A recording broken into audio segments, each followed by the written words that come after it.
کراچی سے ایک صاحب کا سوال ہے کہ مفتی صاحب میں نے شوق میں آ کر دوسری شادی کی تو پہلی بیوی کے بھائیوں نے سالوں نے آ کر مجھے برے طریقے سے پیٹا اور پٹوایا تو اب اور پھر مجھ سے دوسری بیوی کو زبردستی طلاق دلوا دی، تو کیا یہ دوسری طلاق جو زبردستی دلوائی ہے وہ طلاق ہو گئی ہے یا نہیں ہوئی؟ بھائی یہ جو دوسری شادی کرتے ہیں نا، پہلے ان کو اپنی سیکیورٹی کا انتظام بھی کرنا چاہیے، اس سے یہ پتہ چلتا ہے ہمیں۔ تو زندگی کے ہر معاملے سے کچھ نہ کچھ سیکھنا چاہیے نا، تو یہ بھی آپ سیکھ کر رکھیں۔ مفتی طارق مسعود صاحب اکثر کہتے ہیں نا کہ ہیلمٹ پہن کے رکھیں اس طرح کی صورتحال میں، اور حالات کی گارنٹی نہیں ہے، ثواب کی گارنٹی ہے، تو کچھ بھی ہو سکتا ہے۔ تو یہ جو ہمارے ہاں شوق میں آ کے لوگ دوسری شادیاں کر رہے ہیں نا، کوئی دوسری کر رہا ہے، کوئی تیسری کر رہا ہے، کوئی چوتھی کر رہا ہے۔ ایک تو میں آپ کو مسئلہ بتا دوں، پہلے جو مسئلہ آپ نے پوچھا ہے کہ دیکھیں اگر کوئی گن پوائنٹ پہ آپ سے طلاق دلواتا ہے نا اور زبانی طلاق دلواتا ہے، تو اگر آپ نے زبانی طلاق دے دی گن پوائنٹ پر تو طلاق واقع ہو جائے گی۔ ایک طلاق دی تو ایک ہوگی، دو دے دی تو دو، جو جتنی طلاقیں آپ نے دے دی وہ ہو جائیں گی۔ لیکن اگر گن پوائنٹ پہ کوئی آپ سے لکھواتا ہے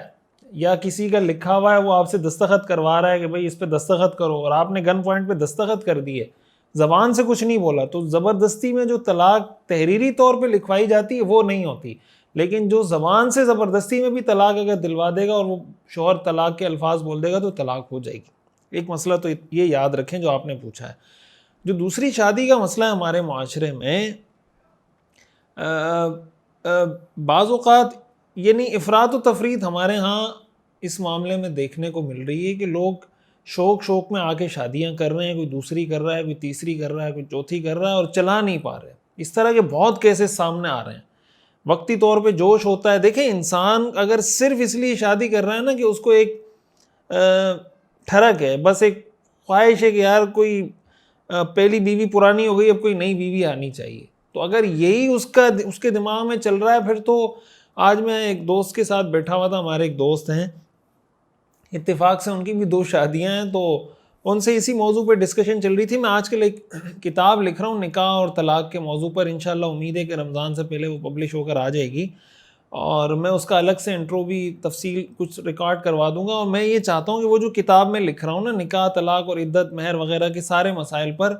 کہ جس لڑکے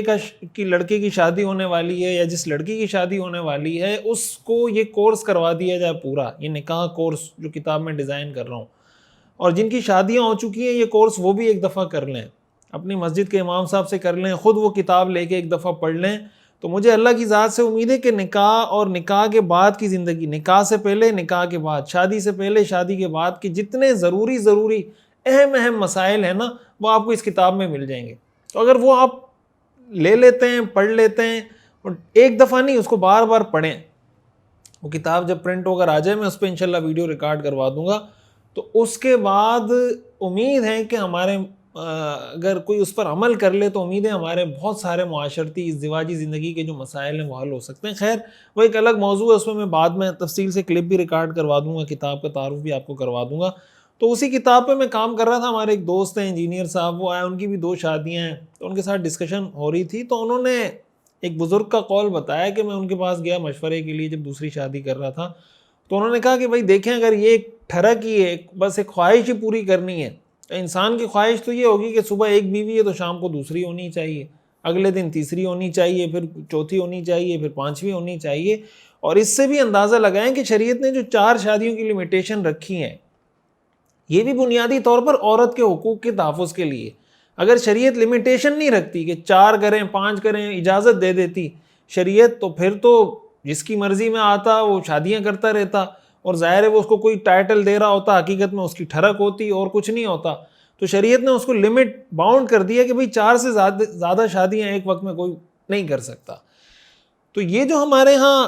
صرف اس وجہ سے دوسری شادی کر رہے ہوتے ہیں کہ یار اب دوسری بیوی کر لیتے ہیں، تیسری کر لیتے ہیں، وہ جو دماغ میں چل رہا ہوتا ہے نا، آپ شاید سمجھ رہے ہوں میں کیا کہنا چاہ رہا ہوں۔ تو محض اس طریقے سے دوسری، تیسری، چوتھی شادی کرتے رہنا یہ کوئی آئیڈیل سچویشن نہیں ہے۔ آپ کریں اگر آپ کو ضرورت ہے، آپ کسی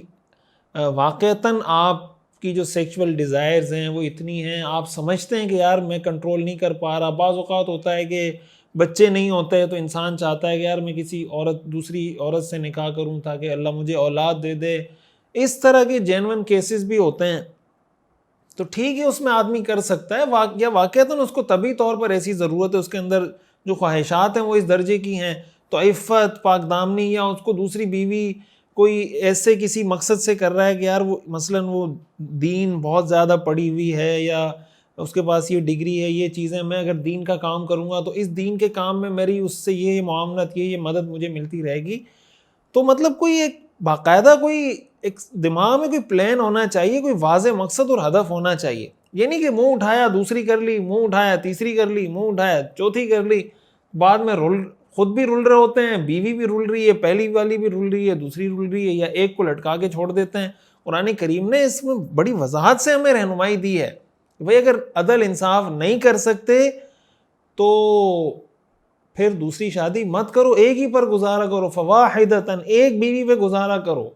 تو دوسری شادی کرنا در حقیقت اپنے آپ کو امتحان میں ڈالنے والی بات ہے کہ بھائی میں عدل کروں گا. اب آپ کر پاتے یا نہیں کر پاتے، اس لیے بہت سے فقہاء ایسے ہیں جنہوں نے دوسری شادی کو مکروہ لکھا ہے.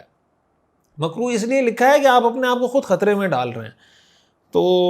اس لیے علی الاطلاق اور بغیر سوچے سمجھے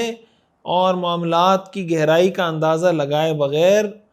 یہ تو نہیں کہ آپ نے جس شادی کی اور بس مزے کرتے رہیں گے. شادی آپ نے کی، آپ نے اس کا خرچہ بھی اٹھانا ہے، پھر آپ کے بچے ہوں گے، ان کی تعلیم کا انتظام بھی کرنا ہے، سب کچھ آپ نے کرنا ہے. یہ سب ذہن میں رکھ کے اس طرح کا پلان کرنا چاہیے. تو بالکل جوش جذبے میں آ کر ساری چیزوں کو بھلا کے جب کریں گے، اور آپ کے پاس ہیلمٹ کا انتظام بھی نہیں ہوگا، آپ کے پاس سیکیورٹی بھی نہیں ہوگی، تو پھر اس طرح کے مسئلے مسائل پیش آ سکتے ہیں جو آپ کو پیش آیا ہے. اللہ تعالیٰ ہمیں سمجھنے کی توفیق عطا فرمائے.